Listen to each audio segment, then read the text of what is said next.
নমস্কার, জ্যোতির্ময় দেবশ্রী। আজকে বলবো জুলাই মাসের রাশিফল। রাশিফল বলার আগে আমাদেরকে আগে জেনে নিতে হবে যে কোথায় কোন গ্রহ অবস্থান করছেন। শুক্র নিজের ঘরে বৃষ রাশিতে অবস্থান করছে, এটা একটা স্ট্রং জায়গা। তারপরে রবি এবং বুধ বসে আছে মিথুন রাশিতে। মাসের প্রথমে রবি এখানেই থাকবে, 15-16 তারিখের পরের থেকে রবি চলে যাবে কর্কট রাশিতে। কর্কট রাশিতে অবস্থান করছে বুধ। মাসের 15 তারিখের পর থেকে এখানে রবি বুধ কানেকশন হবে। তারপরে সিংহ রাশিতে থাকবে মঙ্গল কেতু কানেকশন। সোজা আমরা চলে যাব কুম্ভ রাশিতে। কুম্ভ রাশিতে থাকবে রাহু। তারপরে থাকবে শনি মীন রাশিতে। এছাড়া লগ্ন আর চন্দ্র বললাম না, লগ্ন সাধারণত 2 ঘন্টা 10 মিনিট অন্তর অন্তর চেঞ্জ হয়, সেই জন্য লগ্নটা আর বলা সম্ভব না, এবং চন্দ্র 2.5 দিন পর পর আমরা এক এক রাশিতে দেখতে পাই। শুধু রাশিভিত্তিক আলোচনা তখন আমাকে এগুলো বলেই নিতে হবে। রাশিভিত্তিক আলোচনাতে আগে আমরা জেনে নেব মেষ রাশি। মেষ রাশির পঞ্চম ঘরে মঙ্গল কেতু, এটা কিন্তু একটা ভাইটাল ইনফরমেশন দেয়, যেটা হলো পঞ্চম ঘর হচ্ছে প্রেমের ঘর। প্রেমের এখন কাট আপ হয়ে যেতে পারে, যাদের প্রেম রয়েছে তাদের সংযোগ, ভালো ভালো সংযোগ, যাদের সঙ্গে বিয়ের কথাবার্তা অবধি এগিয়েছিল সেটা কিন্তু বাধাপ্রাপ্ত হতে পারে, কেটেও যেতে পারে, বাধাপ্রাপ্ত হতে পারে। প্রেমের কানেকশনগুলো থাকবে না, বা আপনার পরিচিত ব্যক্তি বা খুব ভালো সম্পর্ক এরকম কোনো বন্ধুত্বের জায়গা থেকেও কিন্তু প্রবলেম আসতে পারে। সন্তান নিয়ে প্রবলেম আসতে পারে। সন্তান যদি বাড়িতে আপনার নিজের সন্তান থাকে, তার শারীরিক কন্ডিশন নিয়ে, তার পড়াশোনা নিয়েও আপনার চিন্তা হতে পারে, বা আপনার সন্তান হচ্ছে না এরকম কোনো সমস্যা এতদিন ছিল না, হঠাৎ করেও কিন্তু শুরু হয়ে যেতে পারে। আপনার কর্মের জায়গার বাধা হতে পারে, অর্থাৎ যে কোনো কাজ আপনি করতে যাচ্ছেন, শুরু করছেন, সেটাও আপনার বাধা হতে পারে। কি কারণে হতে পারে? যেহেতু মেষ রাশির 7.5 শনি 12th হাউসে বসে আছে, 7.5 এমনিতেই একটা শুরু হয়েছে। তবে একটা জিনিস বলতে হবে যে মেষ রাশিদের আর্থিক জায়গাটা খুব ভালো থাকবে। কানেক্টিভিটি, যোগাযোগ, অনেক ব্যক্তির সঙ্গে যোগাযোগ হবে যারা আপনাকে ব্যবসায় এবং ব্যবসা ছাড়াও চাকরির জায়গায় হেল্প করবে। আপনার ভাই বোনের সঙ্গে এই সময় সম্পর্কটা ভালো হবে। আপনার বাস্তুতে এখন কোনো কাজ করতে গেলে সবার সঙ্গে একটা মিলমিশ থাকবে, মানে একটা যোগাযোগ থাকবে, সবার সঙ্গে একটা হৃদ্যতা বজায় থাকবে। তারপরে আসবো বৃষ রাশি। বৃষ রাশিতে বসে আছে শুক্র। এমনি বৃষ রাশির একটা ভালো সময় চলছে। শুক্র বসে থাকার কারণে অর্থনৈতিক দিক থেকে এখন অনেকটাই, কর্মের দিক, অর্থনৈতিক দিক, ব্যবসার দিকে অনেকটাই এখন ইমপ্রুভ দেখতে পারবে, খুব ভালো হবে। এমনি একাদশে বৃহস্পতি, সেই জায়গাতেও কর্মের দিকে প্রচুর উন্নতি আছে। সেকেন্ড হাউসে রবি এবং বৃহস্পতি বসে আছে, অর্থাৎ আপনার মানে অর্থের খুব এই সময় ফ্লোটা বেড়ে যাবে, আর্থিক জায়গায় প্রচণ্ড উন্নতি হবে। বড় বড় জায়গার থেকে কানেকশন আসবে, যোগাযোগ আসবে, বড় বড় লোক আপনাকে ইনভেস্ট করবে, বা আপনার ভালো জায়গায় একটা চাকরি হতে পারে, বা আপনি যদি ভালো জায়গায় বদলি চাইছেন, বদলিও হতে পারে।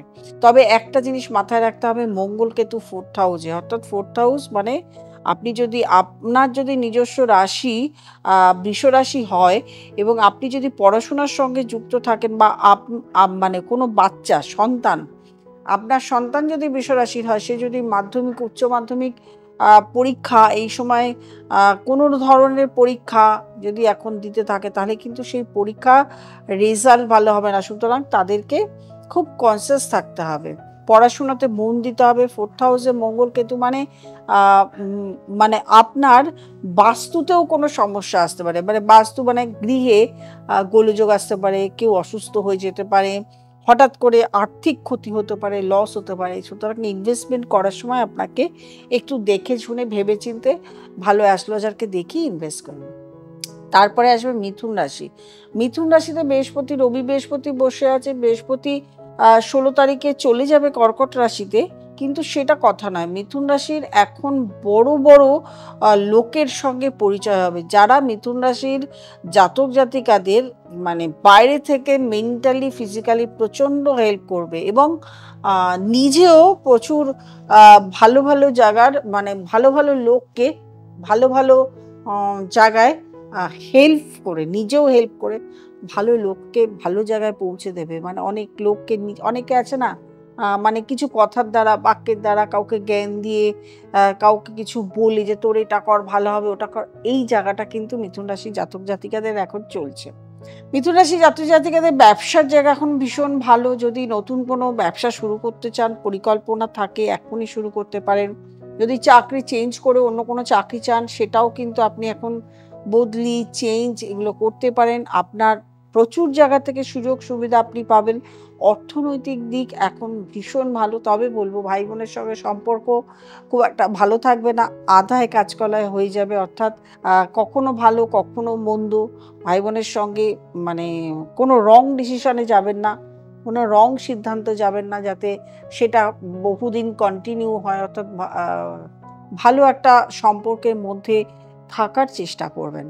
তারপরে আসবো কর্কট রাশি। কর্কট রাশির জাতক জাতিকাদের এখন দ্বিতীয় মঙ্গল কেতু রয়েছে, অষ্টমে রাহু। এই একটা কথা কর্কট রাশির জাতক জাতিকাদের মাথায় রাখতে হবে, আপনি হয়তো এখন ডমিনেটিং নেচারের হবেন, লোককে হয়তো মানে চাপ দিয়ে প্রেশার দিয়ে কোনো কাজ করাতে চাইছেন, কিন্তু আপনার মুখের ভাষা, মুখের বাক্য, সেটাকে সংযত রাখতে হবে।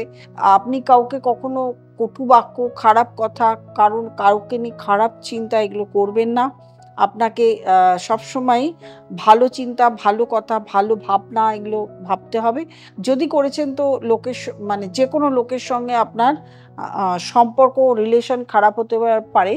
অষ্টমে রাহু এটা কিন্তু একটা যোগ, যেটা হলো আপনার রাস্তাঘাটে চলার সময় অ্যাক্সিডেন্ট হতে পারে। আপনার আর্থিক প্রবলেম, অষ্টমে রাহু কিন্তু আর্থিক প্রবলেমও ঘটায়। 12th হাউসে বৃহস্পতি মানে আপনার এখন মনে হবে দান করি। আপনার আধ্যাত্মিকতার দিকে, আপনার মন ঠাকুরের দিকে, এবং কিছুটা মাইন্ড হয়ে যাবে মানে কীরকম আধ্যাত্মিকতা, যোগ, মেডিটেশন, এই দিকে মাইন্ড চলে যাবে। খারাপ নয়, এগুলো ভালো, তবে শরীর স্বাস্থ্যের দিকে নজর দিতে হবে। তারপরে আসবো সিংহ রাশি। সিংহ রাশির জাতক জাতিকাদের এখন সময়টা কীরকম চলছে? সিংহ রাশি একে তো হলো আপনার নেতৃত্ব দেয়, আর তার মধ্যে এসছে মঙ্গল দুটো, মানে এবং তার মধ্যে কেতু রয়েছে। মানে মাথাটা এখন হঠাৎ করে ইমোশনালভাবে হোক বা যাইভাবে হোক প্রচণ্ড গরম হতে পারে, এবং ডিসিশন যে কোনো সময় আপনি ভুল একটা সিদ্ধান্তে যেতে পারেন। অষ্টমে শনি রয়েছে, আপনার অষ্টমে শনি আপনার ঢাইয়া চলছে, সুতরাং ঢাইয়ার জন্য আপনাকে অর্থনৈতিক দিক থেকে খুব সাবধানে পা ফেলে চলতে হবে, যাতে আপনার আর্থিক ক্ষতি না হয়। কোথাও ইনভেস্ট করলে সেটাকে একটু ভেবেচিন্তে ইনভেস্ট করতে হবে, যাতে মানে খুব লসের মধ্যে না পড়েন। অষ্টমে শনি আরেকটা দিক করে, যেটা হলো লিভার, কিডনি, ফ্যাটি অ্যাসিড, পাকস্থলী যে কোনো মানে প্রবলেম, সেটা ফাস্টফুড থেকে আপনাকে বিরত থাকতে হবে। বাড়ির কোনো বয়স্ক ব্যক্তি থাকলে তাকে খুব সাবধানে টেক কেয়ার করতে হবে। এছাড়া একাদশে বৃহস্পতি কিন্তু আপনাকে অর্থনৈতিক দিকে ভালোই সাপোর্ট দেবে। আপনি এই সময়টা ভালোই অর্থ রোজগার করবেন, আপনার হাতে টাকা পয়সা থাকবে, সেটা নিয়ে চিন্তা নেই। তারপরে আসবো কন্যা রাশি। কন্যা রাশির জাতক জাতিকাদের সময়টা কিন্তু কিছুদিন খুবই খারাপ চলছিল, এখন মোটামুটি ভালো আছে। তবে একটা জিনিস মাথায় রাখতে হবে, গুপ্ত শত্রুতা প্রচুর থাকবে। আর কন্যা রাশির জাতক জাতিকাদের শরীর স্বাস্থ্যের দিকে প্রচুর ধ্যান দিতে হবে। রাহু ষষ্ঠে, যদি আপনার রাহু ষষ্ঠে এবং ষষ্ঠপতি যদি খুব খারাপ জায়গায় থাকে, তাহলে কিন্তু আপনি শারীরিক প্রবলেমের মধ্যে ভুগতে থাকবেন, আপনার অসুখ বিসুখ লেগে থাকবে। তবে আরেকটা জিনিস, যেমন দশমে রয়েছে নবমে রয়েছে শুক্র, দশমে রয়েছে বৃহস্পতি, এটা কিন্তু খুব ভালো সাইন, যেটা হলো অর্থনৈতিক দিকে আপনার মানে সমৃদ্ধি, ব্যবসার দিকে কিছুটা এগোবেন, অর্থনৈতিক দিক থেকে কিছুটা এগোবেন।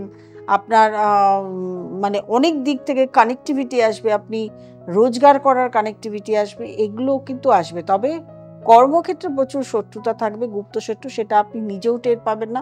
আপনাকে সাবধানে স্টেপ ফেলে চলতে হবে। আমি তো ট্রানজিট অনুসারে আমি বললাম যে কোথায় কোন গ্রহ বসে আছে, কি হতে পারে।